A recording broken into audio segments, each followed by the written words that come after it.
Hey guys, it's Aaron. So in this video, I want to talk about things a little bit differently, a little more relaxed. And as you can see here, I'm using this special tape measure. It's by Milwaukee, it's 6 feet. And it's special because it has both imperial and metric, and it's super tiny. Again, it only does 6 feet, but it's so useful around the shop.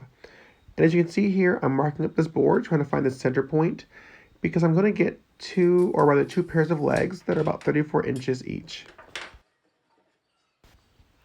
I'm using this wood to make the base for a countertop in my friend's kitchen. And I'm using poplar because I'm going to be painting it. And it's a great wood for painting. Also, it's harder than pine. On a side note, it's funny how with the MFT, it's supposed to be cut into, but a lot of us don't like to because we paid $800. And it just doesn't seem right to have to cut into something that's so nice and expensive. But I find that I just want to keep it looking nice. That's just how I am. You might be wondering, why am I using a track saw when I have a miter saw? And the simple answer is, this is a long board and I didn't have good support and I wanted to be safe. So in this case, the track saw works really well, especially with a short rail like this one here. At nearly 2 inches thick, I pretty much maxed out with my track saw, but it did the job. So at this point, the stock is pretty flat, although I will be planing it further. Right now, I'm worrying about jointing the edge, and I probably should have done this after I face jointed it, but I got really excited and I went ahead and did this. So here's some footage that you guys can enjoy anyways. And I do have a quick little tip. Whenever you are fastening down the tracks, I suggest using the screw style as opposed to the rapid style clamps. I just find it's much easier to dial in because you'll notice here, I'm creating an offset, but somehow that ratchet clamp kind of pulled it off, where I usually don't have that issue with the traditional screw style clamps. In case any of you guys are wondering, I am using a 28 tooth blade with my festool saw. I find that that's a great tooth count. It does hardwoods really well. I would not recommend it necessarily for plywood, but if you're going through thick stock, it does a good job. Now, if you're ripping, say, hard maple, then I would recommend a dedicated ripping blade.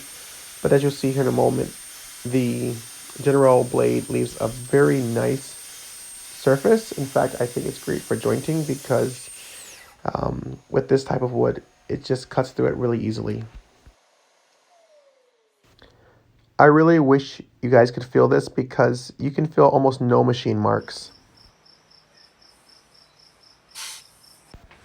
So unfortunately, there is a little bit of a twist, but we'll take that out in just a moment.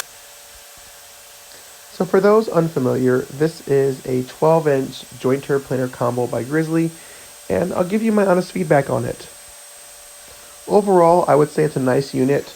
I mean, you are getting a 12-inch helical head jointer and planer for $1,000. That's really a good deal, and it runs on 120, so you don't have to do anything special at your home.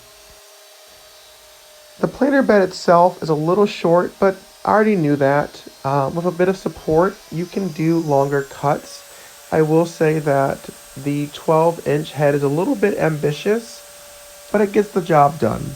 And you'll see that in a moment that I was able to get this board reasonably flat. The fence, I have mixed feelings if I'm being honest. It's not bad, but I don't have a ton of faith in it. And so I will be looking to sell this unit and upgrade to something a little bit bigger, just with the direction that things are going.